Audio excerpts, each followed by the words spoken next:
नमस्कार दोस्तों, स्वागत है आपका सिनेस्कोप हिंदी पर। यहाँ आपको मिलेंगे हॉलीवुड मूवीज के बेस्ट सीन्स हिंदी में। शुरुआत होती है एक घने जंगल को दिखाते हुए। एक आदमी पागलों की तरह भाग रहा था, इस उम्मीद में कि शायद उसे इस जंगल से भाग निकलने का कोई रास्ता मिल जाए, लेकिन ये जंगल इतना घना था कि यहाँ से बाहर जाने का कोई रास्ता नहीं नजर आ रहा था। यह आदमी सूरज को देखते हुए आगे बढ़ता है, लेकिन अब सूरज भी धीरे धीरे ढल रहा था, मगर इस आदमी ने भागना नहीं छोड़ा। भागते भागते एक पॉइंट आया जहाँ एक बोर्ड पर लिखा हुआ था पॉइंट ऑफ नो रिटर्न, यानी वहाँ से कोई वापस नहीं जा सकता। साथ ही इस बोर्ड पर नंबर 108B लिखा हुआ था। ये देखकर वो और भी ज्यादा परेशान हो जाता है। धीरे धीरे अंधेरा और बढ़ने लगा और पूरे जंगल में एक अजीब सा खौफ फैल गया। तभी अचानक एकदम से सारे परिंदे उड़कर वहाँ से चले जाते हैं। इस आदमी के कई मील के सफर के बाद भी उसे पूरे जंगल में कोई भी एक जंगली जानवर नहीं दिखाई दिया। न जाने ऐसा क्या था जिसे जंगली जानवर भी डर रहे थे। डर के मारे वह आदमी और भी तेजी से भागने लगा, लेकिन कई घंटों का सफर करने के बाद वह आदमी अचानक एक जगह पर आकर रुक गया और उसके चेहरे पर मायूसी छा गई, क्योंकि उसके सामने वही 108 नंबर वाला साइन बोर्ड था जिस पर लिखा हुआ था पॉइंट ऑफ नो रिटर्न। अब आदमी को समझ आया कि चाहे मैं जितना भी भागूं पर इस जंगल से निकल नहीं सकता, इसलिए अब वो वहाँ छुपने की जगह ढूंढने लगा। लेकिन वहाँ उसे छुपने के लिए कोई सेफ जगह नहीं मिली, इसीलिए अब वो पेड़ के ऊपर चढ़ जाता है। पर तभी उस पेड़ की टहनी टूट गई, जिससे वो आदमी काफी ऊंचाई से नीचे जमीन पर आ गिरा। पेड़ से गिरने के बाद वो बहुत ज्यादा जख्मी हो चुका था, उसे काफी गहरी चोटें आई। इससे पहले कि वो बेहोश हो जाता तभी अचानक जमीन हिलने लगी और अजीब सी गुर्राने की आवाजें आने लगी। वो आवाजें सुनकर आदमी के गले में सांसें अटक गई। तभी अचानक कोई उसे खींच कर ले गया। खींचने वाला कौन था ये नहीं दिखाया गया, लेकिन हमें उस आदमी की दर्द भरी चीखें सुनाई दी गई। इस इंसिडेंट के 6 दिन बाद हमें शहर में मीना नाम की एक लड़की को दिखाया जाता है, जो एक बर्ड शॉप में काम करती है। तभी उसका बॉस आता है और मीना को एक गोल्डन पैरेट को शहर से दूर एक जू में डिलीवर करने का ऑर्डर देता है। मीना बॉस की बात को मानते हुए अब उस पैरेट को डिलीवर करने जाती है। मीना गाड़ी में बैठकर अपने मोबाइल में उस जू का लोकेशन सेट कर लेती है और अपने सफर पर निकल पड़ती है। शहर से बाहर निकलने के बाद वो एक बोर्ड पर बहुत सारे लोगों के मिसिंग फोटोज देखती है, यानी वहाँ पर कई सारे लोग गायब हो चुके थे, लेकिन मीना उन पर ज्यादा ध्यान नहीं देती और आगे बढ़ने लगती है। आगे बढ़ते दौरान मीना शॉर्टकट लेते हुए जंगल के रास्ते से गुजरती है ताकि वो जल्दी से इस पैरेट को जू तक डिलीवर कर दे, और वो पहुंच गई जंगल के बीचों बीच। ये वही जगह है जहाँ हम पहले एक आदमी को गायब होते देख चुके हैं। वहाँ आकर मीना बुरी तरह से फंस चुकी थी। वो अपने मोबाइल पर मैप देखती है, लेकिन वहाँ मोबाइल के सिग्नल नहीं आ रहे थे और उसके कार का रेडियो भी काम नहीं कर रहा था। मीना अब वहाँ से वापस निकलने लगी, लेकिन अब उसे वहाँ से बाहर निकलने का रास्ता समझ नहीं आ रहा था। थोड़ी देर बाद मीना की गाड़ी भी खराब हो गई। मीना गाड़ी से बाहर निकलती है और उसे सामने लगा हुआ वही पॉइंट ऑफ नो रिटर्न वाला बोर्ड दिखाई देता है। मीना को कुछ समझ नहीं आता, इसीलिए वो पैरेट के पिंजरे को हाथ में लेकर आसपास मदद ढूंढने आगे चली जाती है, लेकिन वहाँ आसपास किसी भी मदद का नामो निशान तक नहीं था। उसके बाद वो वापस उस जगह पर लौट आती है जहाँ उसने अपनी गाड़ी खड़ी की थी, लेकिन वहाँ से उसकी गाड़ी गायब हो चुकी थी। ये देखकर वो बहुत ज्यादा परेशान हुई। उसे लगा कि शायद वो उस जगह पर नहीं आई है जहाँ उसकी गाड़ी खड़ी थी, बल्कि ये किसी दूसरी जगह पर आ गई है और उसकी गाड़ी कहीं दूसरी जगह में खड़ी है, क्योंकि इस जंगल का हर एक पॉइंट एक ही जैसा दिखाई दे रहा था। अब अंधेरा भी गहरा होता जा रहा था। एकदम से पहले की तरह ही सभी परिंदे इन पेड़ों से उड़ जाते हैं। मीना को अब डर लगने लगा था, क्योंकि जमीन भी जोर जोर से हिल रही थी। मीना को वहाँ आसपास किसी के होने का एहसास होता है। तभी अचानक मीना को दूर किसी का साया नजर आया। मीना भागते हुए उसके पीछे आई, पर उसे वहाँ कोई भी नहीं मिला। तभी अचानक मीना को एक बूढ़ी औरत भागते हुए दिखाई दी। मीना भी दौड़कर उसका पीछा करने लगी। वो उससे मदद मांग रही थी, लेकिन वो औरत रुकती नहीं, तेजी से भागती रहती है। एक बार फिर मीना इस बूढ़ी औरत का पीछा करती है। अचानक वो बूढ़ी औरत फिर से गायब हो गई। मीना जब उसे ढूंढते हुए और आगे बढ़ी तो उसे दूर जंगल में एक बड़ा सा कमरा दिखाई दिया। वो बूढ़ी औरत उस कमरे के दरवाजे को खोलकर मीना से कहती है, अगर जिंदा रहना चाहती हो तो जल्दी से अंदर आओ। ये सुनते ही मीना बिना सोचे समझे दौड़ते हुए उस कमरे की तरफ गई। मीना के अंदर आते ही उसने गेट को लॉक कर दिया। मीना देखती है कि ये कोई अजीब सा कमरा है जिसमें एक बहुत बड़ा सा मिरर लगा हुआ था। उस बूढ़ी औरत के साथ यहाँ 2 और लोग भी थे। मीना घबरा कर उन लोगों से पूछती है, ये कौन सी जगह है? इस पर उस बूढ़ी औरत ने जवाब दिया कि इस जगह को हम दी कोब कहते हैं। मेरा नाम है मैडलन, ये लड़की है कियारा और इस लड़के का नाम है डेनियल। बूढ़ी औरत मीना से कहती है कि अभी बातचीत का वक्त नहीं है, तुम जल्दी से हमारे साथ मिरर के सामने खड़ी हो जाओ, क्योंकि कोई हमें देखने आने वाला है। मीना पूछती है आखिर हमें कौन देखने आ रहा है, तो वो बूढ़ी औरत उससे कोई जवाब नहीं देती। एकदम बाहर से अजीब सी आवाजें आने लगी। मीना डर के मारे पूछती है कि ये आवाज किस चीज की है, तो कियारा मीना को बताती है कि इन्हें हम वॉचर्स कहते हैं। वे शीशे के दूसरे ओर से हमें देख रहे हैं, पर हम उन्हें नहीं देख सकते। वे हर रात सूरज ढलने के बाद यहाँ आते हैं और हमें देखते रहते हैं जब तक सुबह का सूरज नहीं निकल आता। तभी शीशे की दूसरी तरफ से शोर आने लगा। मीना पूछती है ये शोर कैसा है? उस बूढ़ी औरत ने बताया कि वॉचर्स तुम्हारे आने से खुश हैं, तुम्हें यहाँ देखकर तालियां बजा रहे हैं। मीना बुरी तरह से कंफ्यूज थी। वो जल्द से जल्द यहाँ से निकलना चाहती थी। मैडलन जिन्हें वॉचर्स कह रही थी, न तो अब तक मीना ने उन्हें देखा और न ही किसी और ने देखा था। रात गुजर जाती है। सुबह होने पर ये लोग उस जगह से बाहर निकल आते हैं। मैडलन बताती है कि वे वॉचर्स सिर्फ रात में ही बाहर निकलते हैं, दिन के वक्त हम लोग जंगल में आजाद घूम सकते हैं। मीना रात भर यही सोच रही थी कि कब सुबह होगी और जल्दी से मैं इस जंगल से बाहर निकल जाऊं, इसीलिए वह फौरन जंगल से बाहर निकलने का रास्ता ढूंढने लग जाती है। तब मैडलिन बाकी सबको उसे रोकने से मना कर देती है, जैसे कि वह जानती हो कि मीना इस जंगल से बाहर नहीं निकल सकती और वह जरूर वापस आएगी। बस मीना को जाते हुए मैडलिन बताती है कि तुम्हारा यह फैसला अच्छा नहीं है, इस जंगल से बाहर निकलने का कोई रास्ता नहीं है। रात होने से पहले हमें इस घर में वापस आना पड़ता है, अगर तुम लेट हो गई तो तुम अपनी जान से हाथ धो बैठोगी। मीना किसी की बात नहीं सुनती और अपने पैरेट को लेते हुए तेजी से आगे बढ़ती है। थोड़ा सा आगे बढ़ने पर उसे वही पॉइंट ऑफ नो रिटर्न वाला साइन दिखाई देता है। उसे देखकर वो घबरा तो गई, लेकिन उसने हिम्मत नहीं हारी और सूरज को देखकर सूरज की डायरेक्शन में आगे बढ़ती रही, पर जंगल से निकलने में कामयाब नहीं हो सकी। आगे चलकर रास्ता ही खत्म हो गया। मीना ने देखा कि वो एक पहाड़ के टॉप पर खड़ी है, जहाँ से आगे दूर दूर तक जंगल के सिवा कुछ भी नहीं था। इसीलिए वो मायूस होकर नीचे बैठ जाती है। तभी अचानक उसके कंधे पर किसी ने हाथ रखा। वो डर गई और जब उसने पीछे मुड़कर देखा तो वो बूढ़ी औरत मैडलिन थी। यहाँ मैडलिन उसे हौसला देती है और कहती है कि सिर्फ तुम ही नहीं जिसने यहाँ से निकलने की कोशिश की और हार गई, हम भी तुम्हारी तरह ही हार कर यहाँ रुके हैं। यहाँ से बाहर निकलने का कोई रास्ता नहीं, चलो मैं तुम्हें कुछ दिखाती हूँ। मैडलिन मीना को जंगल की तरफ लेकर जाती है। मैडलिन मीना से कहती है ये जंगल एक शिकारी है और हम सब उसका शिकार, अगर जिंदा रहना चाहती हो तो हमारे साथ ही रहो। मैडलिन उसे पॉइंट ऑफ नो रिटर्न वाले काफी सारे साइन बोर्ड दिखाती है, जो कि जंगल के चारों तरफ गोल घेरे में लगे थे और उनके बीच में था उनका कमरा। मैडलिन बताती है कि ये हमारे घर से आधे दिन के फासले पर लगे हैं, अगर इसे आगे गई तो वापस लौटना मुश्किल हो जाएगा, इसलिए कभी भी यह तुम्हें नजर आए तो तुम इन्हें इग्नोर मत करना। मीना पूछती है ये सब किसने बनाया, तो वो जवाब देती है ये एक प्रोफेसर ने बनाया है, लेकिन अब तक उसे किसी ने देखा नहीं है। अब रात हो जाती है, ये लोग वापस उस घर के अंदर आ जाते हैं। हर रात वॉचर्स उन्हें देखने के लिए आते थे। आज कियारा नामी लड़की उनके सामने डांस करती है और कहती है ये सब उन्हें पसंद है। ऐसा नहीं था कि इन चारों को हर रात वॉचर्स के सामने खड़ा ही रहना पड़ता था, ये लोग जो चाहते वह कर सकते थे, बस ये लोग उनकी तरफ अपनी कमर नहीं कर सकते थे। ऐसा करने पर वो लोग बहुत ज्यादा गुस्सा हो जाते थे। रात में तो उन्हें सिर्फ वॉचर्स का मसला था, लेकिन दिन में भी उन्हें बहुत मुश्किलों का सामना करना पड़ता था। ये लोग जंगल से हर रोज अपना पेट भरने के लिए कुछ न कुछ शिकार करके लाते थे, जिससे उनका गुजारा हो जाता। अगले दिन कियारा और मीना दोनों जंगल में शिकार करने जाती हैं। मीना कियारा से पूछती है कि आखिर ये वॉचर्स चाहते क्या। कियारा बताती है मुझे भी कुछ खास नहीं पता, लेकिन मैडलाइन कहती है कि ये वॉचर्स हमें देखते हैं, हमें ऑब्जर्व करते हैं, लेकिन अगर हमने वॉचर्स को देखा तो हम पागल हो जाएंगे, क्योंकि वॉचर्स बहुत ही खूंखार दिखते हैं। कियारा अब उसे एक गड्ढा दिखाती है और कहती है ऐसे बहुत से गड्ढे इस जंगल में मौजूद हैं। दिन के वक्त सारे के सारे वॉचर्स उन गड्ढों में रहते हैं और रात में वो यहाँ से बाहर निकल आते। दिन के वक्त ये लोग इसलिए बाहर नहीं आ सकते क्योंकि सूरज की रोशनी उनकी स्किन जलाती है। कियारा मीना को बताती है कि वो 5 महीने पहले अपने पति के साथ इस जंगल में आई थी और तब से वो दोनों यहाँ फंसे हुए थे, और आज से 6 दिन पहले मेरा पति जंगल में रास्ता ढूंढने निकला है। मुझे उम्मीद है कि वो जरूर वापस आएगा और हम सबको यहाँ से सेफली ले जाएगा। यहाँ हमें मालूम होता है कि असल में कियारा का हस्बैंड वही आदमी था जिसे हमने मूवी के स्टार्ट में देखा था, जिसे कोई यहाँ से खींच कर ले गया और अब वो मारा जा चुका है। इस तरह से बातें करते हुए ये दोनों कमरे के पास वापस लौट आए। यहाँ मैडलिन ने मीना को 3 रूल समझाती है जिंदा रहने के लिए। सबसे पहला ये कि वो रात के वक्त घर का दरवाजा नहीं खोलेगी, दूसरा रात में वो आईने की तरफ अपनी कमर नहीं करेगी, और तीसरा ये कि दिन के वक्त वो उन गड्ढों के पास नहीं जाएगी और जितना हो सके रोशनी में रहेगी। जब तक तुम इन रूल्स को फॉलो करोगी तब तक तुम जिंदा रहोगी। लेकिन मीना को मैडलाइन की बातों पर बिल्कुल भी भरोसा नहीं होता। अब उस रात मीना इन वॉचर्स के बारे में जानना चाहती थी, इसीलिए वो शीशे के साथ कान लगाकर आवाजें सुनने की कोशिश करती है। जब उसे कुछ सुनाई नहीं देता तो मीना को मैडलाइन की बताई गई वॉचर्स की बातें फेक लगने लगती हैं। इसलिए वह रूल्स को तोड़ते हुए अपनी कमर को शीशे की तरफ करके सो जाती है और ऐसा करने पर इन वॉचर्स को गुस्सा चढ़ जाता है। वो लोग जोर जोर से उस शीशे को मारने लग जाते हैं। शोर से मैडलाइन भी उठ जाती है और वह जल्दी से मीना को शीशे की तरफ खड़े रहने को कहती है, और तब जाकर वो वॉचर्स का गुस्सा शांत होता है। यानी जब इंसान वॉचर्स को अपनी पीठ दिखाते हैं तो वह उसे खुद की इंसल्ट मानने लगते हैं। ये रात भी गुजर जाती है और अगले दिन मीना डेनियल के साथ शिकार पर निकलती है। वो डेनियल से पूछती है क्या आज तक तुमने किसी वॉचर को देखा है, जिस पर डेनियल ने जवाब दिया कि मैंने भी आज तक वॉचर्स को नहीं देखा और जो भी वॉचर्स को देखता है वो जिंदा नहीं बच पाता। तब मीना डेनियल को समझाती है कि मुझे लगता है कि ये सब मैडलाइन की बनाई हुई कहानियां हैं, जिसके अंदर वो हमें फंसा रही है। हमें जरूर उन गड्ढों को जाकर चेक करना चाहिए, शायद हमें यहाँ से बाहर जाने का कोई रास्ता मिल जाए। डेनियल भी यहाँ रहकर बहुत ज्यादा तंग हो चुका था और वो भी किसी तरह से रास्ता ढूंढकर इस जंगल से भाग निकलना चाहता था, इसलिए वो मीना की बात मान लेता है और वो दोनों गड्ढे के पास पहुँच जाते हैं। अब मीना अपने आप को रस्सी से बांधकर इस गड्ढे के अंदर उतरती है। रस्सी का दूसरा सिरा डेनियल ने पकड़ा हुआ था ताकि अगर मीना को कुछ भी हो वो जल्दी से मीना को बाहर की तरफ खींच ले। मीना नीचे गड्ढे में पहुंच जाती है जहां उसे बहुत सारा इंसानों का सामान मिलता है। मीना उस सामान को इकट्ठा कर लेती है। ये सारा सामान उन लोगों का था जो जंगल में वॉचर्स के शिकार हो चुके थे। डेनियल रस्सी के सहारे कैमरा, साइकिल और जरूरत का सारा सामान को बाहर ले आता है। मीना अब नीचे इंतजार करती है कि डेनियल कब रस्सी नीचे फेंकेगा और मैं ऊपर चली जाऊंगी। और इससे पहले कि मीना उस गड्ढे से बाहर निकल पाती, उसे गड्ढे के अंदर किसी के आने की हलचल सुनाई देती है। मीना जल्दी से डेनियल को रस्सी नीचे फेंकने की आवाज देने लगती है, लेकिन तभी मीना को पकड़ने के लिए एक वॉचर का हाथ बढ़ने लगता है। पर मीना धूप में खड़ी थी, इसलिए जब उस वॉचर के हाथ पर सूरज की रोशनी पड़ी तो उसका हाथ जलने लगा। इतने में डेनियल ने नीचे मीना के पास रस्सी फेंकी और मीना फौरन जल्दी से बाहर निकल आई। मीना पूरी तरह से डर गई थी। ये लोग उस सारे सामान को लेकर अपनी सेफ हाउस में आ गए, जहाँ मैडलिन ने उससे पूछा ये सामान तुम्हें कहाँ से मिला। ये लोग झूठ बोल देते हैं कि ये सामान उन्हें इस जंगल से मिला। मैडलिन को इस जंगल में रहते हुए बहुत अरसा गुजर चुका था। वो जानती थी कि ये सामान उसे जंगल से नहीं बल्कि एक गड्ढे से मिला होगा। वो मीना से पूछती है बताओ तुमने गड्ढे के अंदर क्या देखा, लेकिन मीना उसे कुछ नहीं बताती। ये लोग बहुत खुश थे कि आज रात ये लोग वॉचर्स को देख पाएंगे, क्योंकि कि मीना को गड्ढे के अंदर एक कैमरा मिला था। डेनियल किसी तरह जुगाड़ करके उस कैमरा को टीवी के साथ अटैच कर लेता है ताकि ये लोग भी टीवी पर वॉचर्स को देख पाए। मैडलिन बार बार उन्हें समझाती है कि ये तुम लोग गलत कर रहे हो, लेकिन ये दोनों उसकी एक बात भी नहीं सुनते। आज रात ये लोग वॉचर्स के इंतजार में बैठे थे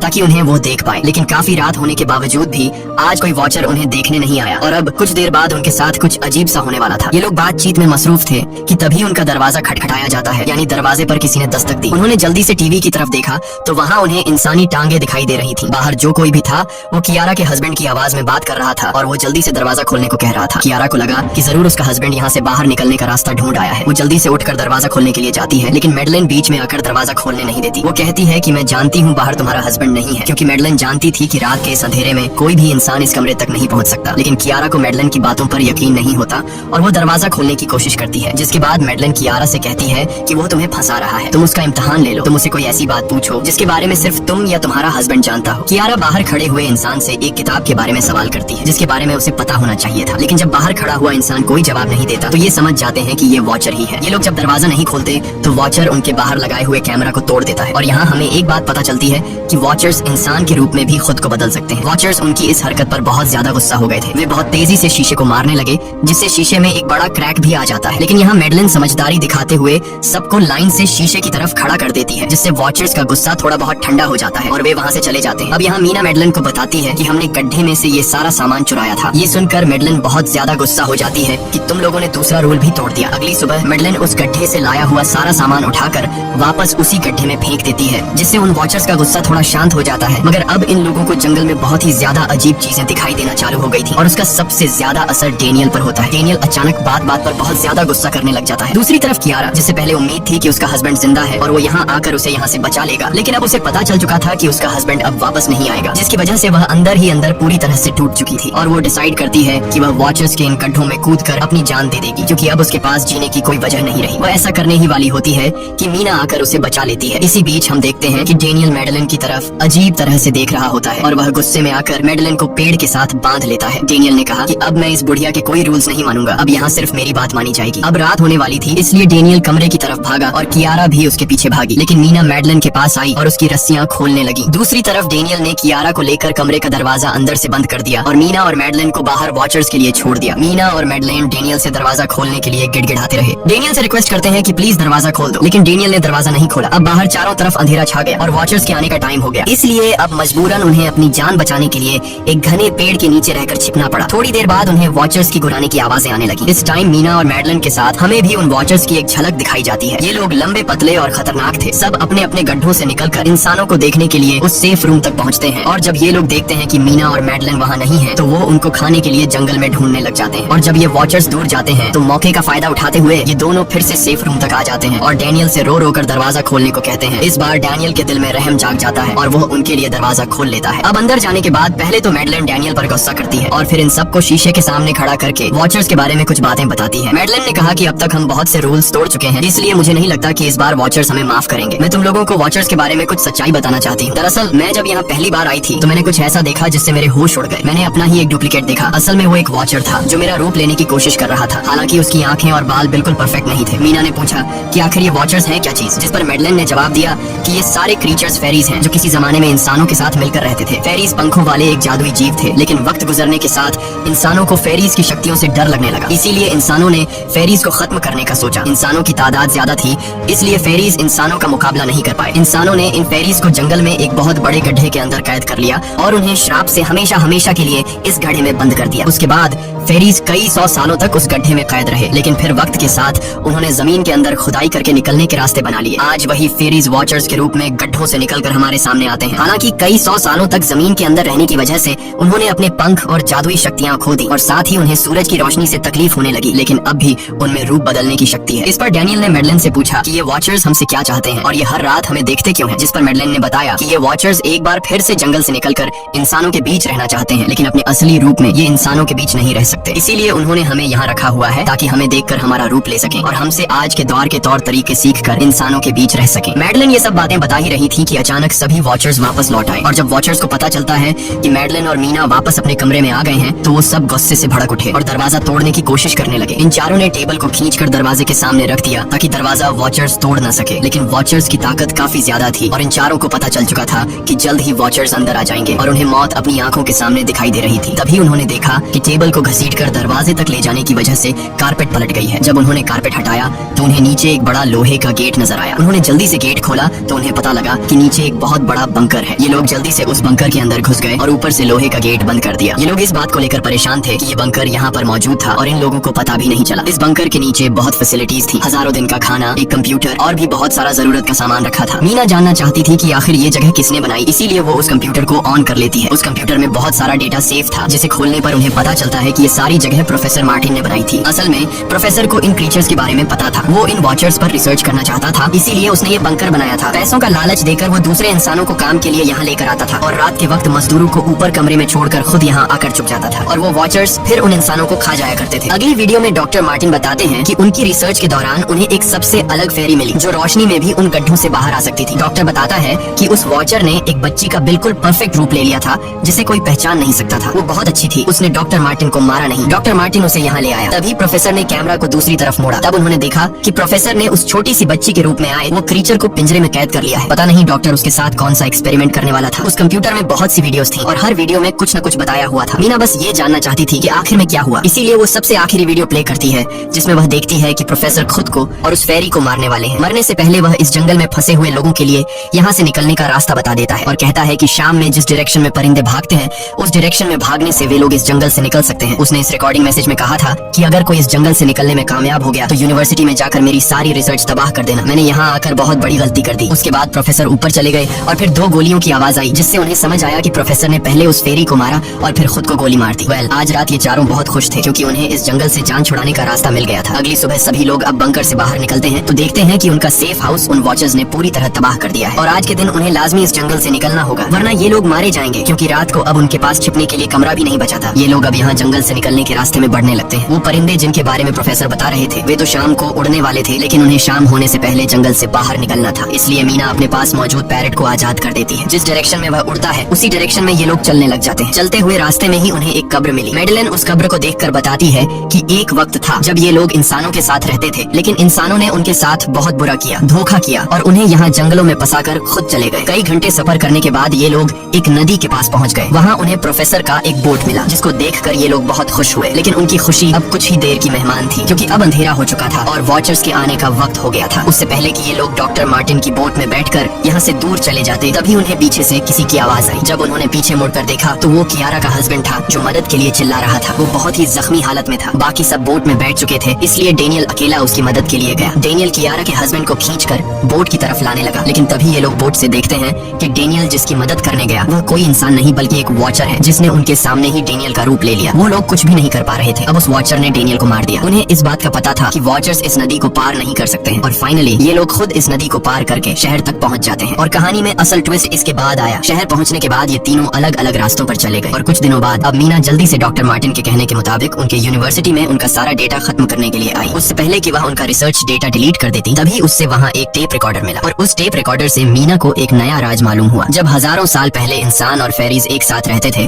तो तब उनकी शादी भी हुआ करती थी। इंसान और फेरी के मिलन से जो बच्चे पैदा होते थे उनमें इंसान और फेरी दोनों के गुण होते थे। उन्हें हाफलिंग्स कहा जाता था। उन हाफलिंग्स में एक खासियत थी कि वे रूप बदलने में इतने माहिर होते थे कि वे किसी मरे हुए इंसान का रूप भी बदल सकते थे। प्रोफेसर का मानना था कि जब इंसानों ने फेरीज को जंगल के अंदर गढ़ों में कैद कर लिया था तब हाफलिंग इंसानों के बीच अपना रूप बदलकर चुपके से रहने लगे और वो आज भी किसी न किसी रूप में इंसानों के बीच मौजूद है। मीना जब प्रोफेसर के ऑफिस में आई और वहाँ पर जांचबीन करने लगी तो वहाँ उसके हाथ कुछ ऐसी तस्वीरें लगी जिसने उसके होश उड़ा दिए। उसने देखा कि तस्वीर में जो प्रोफेसर के साथ लेडी खड़ी है वो कोई और नहीं बल्कि मेडेलिन है और असल में मेडेलिन प्रोफेसर की वाइफ है। वो कंफ्यूज हो जाती है कि मेडेलिन ने उसे ये बातें क्यों नहीं बताई। इस भारी कंफ्यूजन को शेयर करने के लिए वो कियारा के पास आती है और उसे बताती है कि जिस मेडेलिन से हम जंगल में मिले थे वो असल में प्रोफेसर मार्टिन की वाइफ है, लेकिन उसने हमें ये सच्चाई इसलिए नहीं बताई क्योंकि वो खुद एक इंसान नहीं बल्कि एक रूप बदलने वाली फेरी थी। मैंने जब रिसर्च किया तो मुझे पता चला कि काफी साल पहले प्रोफेसर की वाइफ मेडेलिन कैंसर की वजह से मर गई थी। ये सुनकर कियारा कहती है कि फिर वो मेडेलिन कौन थी जो इतने समय से हमारे साथ थी। इस पर मीना कहती है मुझे सब समझ आ रहा है। दरअसल प्रोफेसर अपनी वाइफ के मरने से बहुत दुखी थे और उसे हर हाल में वापस पाना चाहते थे और जब प्रोफेसर को इन रूप बदलने वाली फेरीज के बारे में पता चला तो प्रोफेसर ने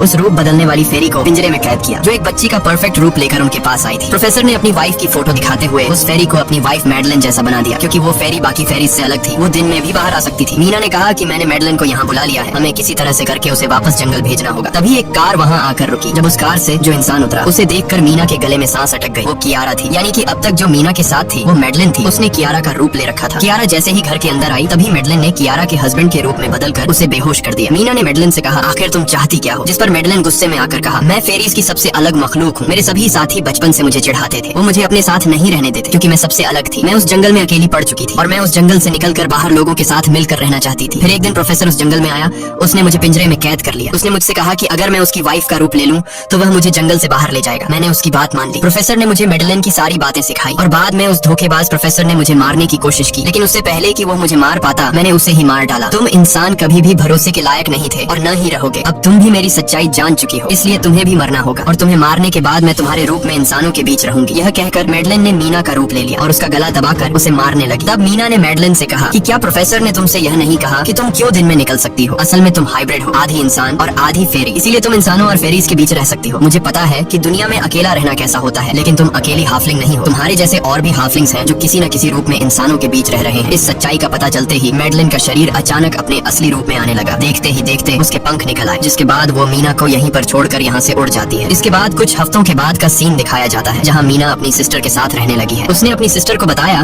कि शायद वो फेरी अभी भी मेरा पीछा कर रही है। तब मीना की सिस्टर उसे कहती है कि तुम डरो मत, ऐसा कुछ नहीं है। और कहानी के एंड में हम एक छोटी बच्ची को देखते हैं जो कि उस वक्त मीना के घर के नीचे खड़ी थी। ये कोई और नहीं बल्कि मेडलिन थी जो अब उनके दुनिया में उस रूप में रह रही है। और इसी के साथ ये कहानी खत्म हो जाती है। अगर आपको ये वीडियो अच्छी लगी हो तो हमारे चैनल को सब्सक्राइब और वीडियो को लाइक जरूर कीजिएगा।